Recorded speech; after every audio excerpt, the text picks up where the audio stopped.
For instance, here's freedom from all the nuisance and mess of defrosting. It keeps your prettiest clothes beautifully, no stain dry. We were attacked by a lycanthrope, a werewolf.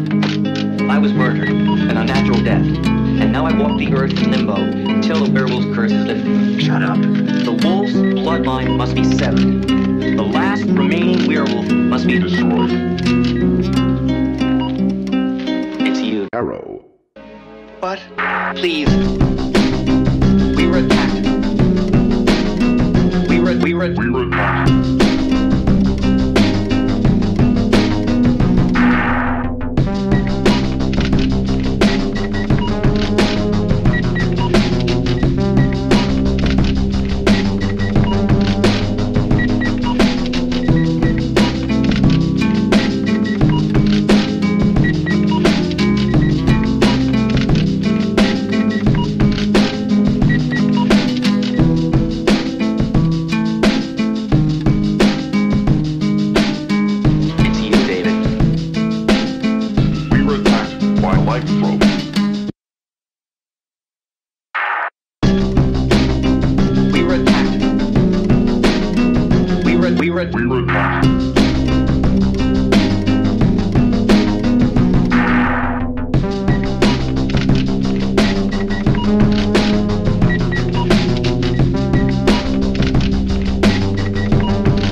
A lot of people from like Joburg and Cape Town taking on this whole American slang thing, and it's really frustrating. Americana.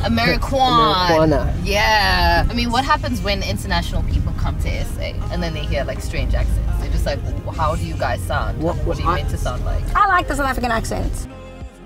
So what's your vibe? What's your take on like SA music? Female rappers, there's not enough. Like since my show, so many girls have come up to me and been like, I've always wanted to rap and I just never thought I could rap. Yeah. And I've been like, well, don't, like what's stopping you? Yeah. Just rap. There's nothing as whack as when someone's asking you, why did you buy that shirt or where did you get it? And you don't look passionate about it. I'm not saying every freaking time that you discuss your shirt, you should be excited. You should be excited, but you should at least have some background. If you're going to drop 3K on a sneaker, exactly. Tell me about it. You know? Tell me how much you love the pattern. Tell me how much you love the detail. Yeah, but in terms of just don't like... get that shit dirty.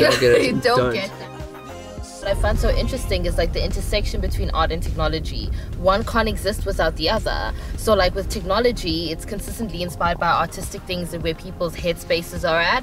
And then with art, people are consistently like seeing how they can take their art and translate into technology, which is sharing it. So I feel like all these social platforms play a role. Between the two, definitely. Yeah, I think the bad thing about it is that now everyone's giving themselves really fancy, smanchy titles. Everyone's a designer, everyone's a singer, everyone's a blogger, everyone's a fashionista, whatever that freaking means. Accountant by day and dancer by night. And moonlight as an artiste. Exactly. I can't even compete with you. When I was young, I just wanted to draw on everything, like everything. Oh, you were a problem child. Oh, you were a creative child. Oh, that's such a bummer for your parents. Yeah. When I was young, I wanted to be Will Smith. What? No. What, at the age of 12?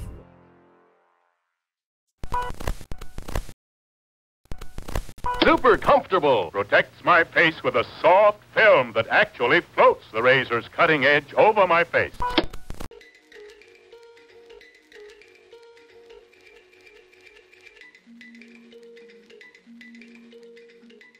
The first time I knew I had some sort of style was when I was probably like 4 years old.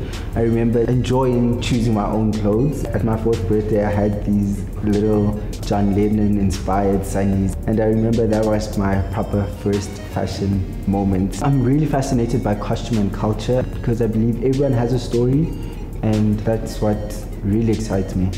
I'm always on my feet and I'm always on the move, and I honestly cannot live without hats or sunnies or a backpack. I think those have become signature or statement pieces for me.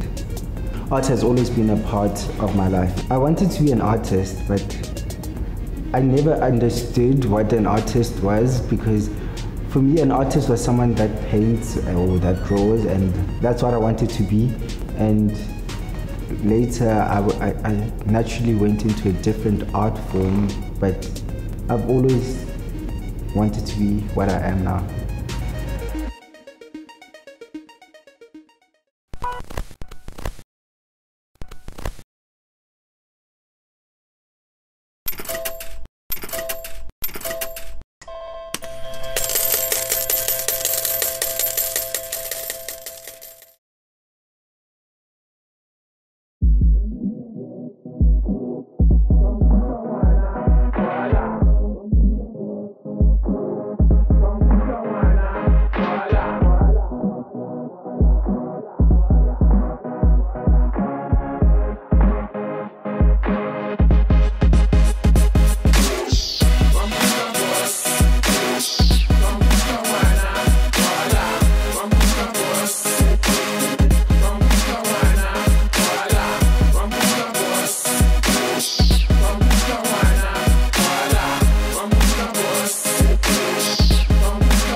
And this is going to be it.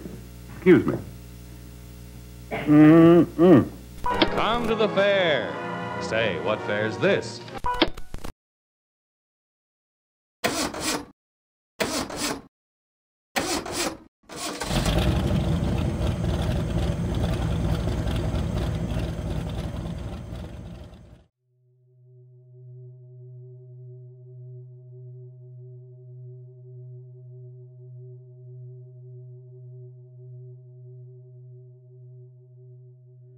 A painting amongst thousands of paintings can have such a profound impact on someone. Something looks pretty or it looks nice, then that's cool too, but I'm more interested in making something that can stop someone in their tracks, and it's a kind of piece that you can't get out of your head. Or if you walk into a room, it's like a distinct presence. It's almost like there's another living being there, even though it's a piece of canvas or paper.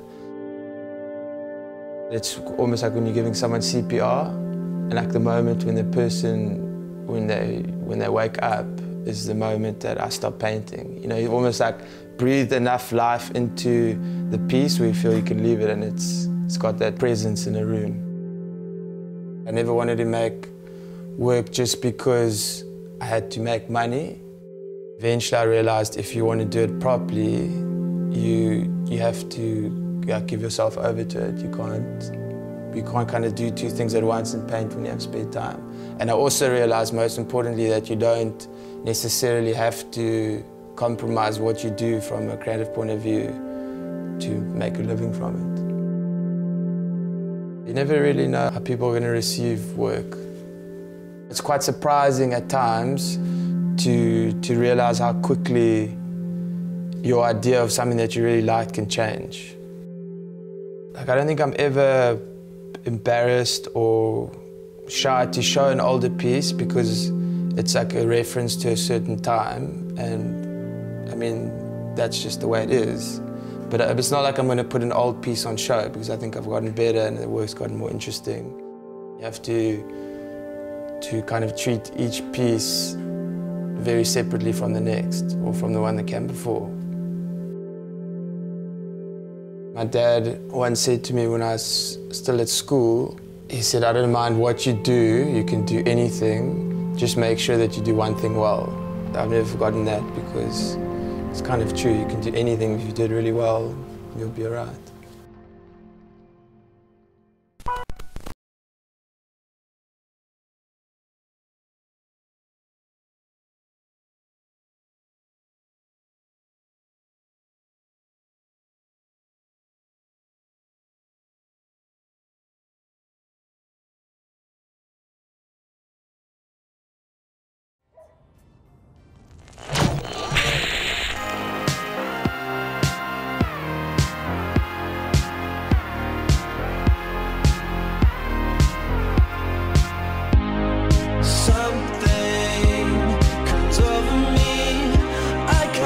Explain.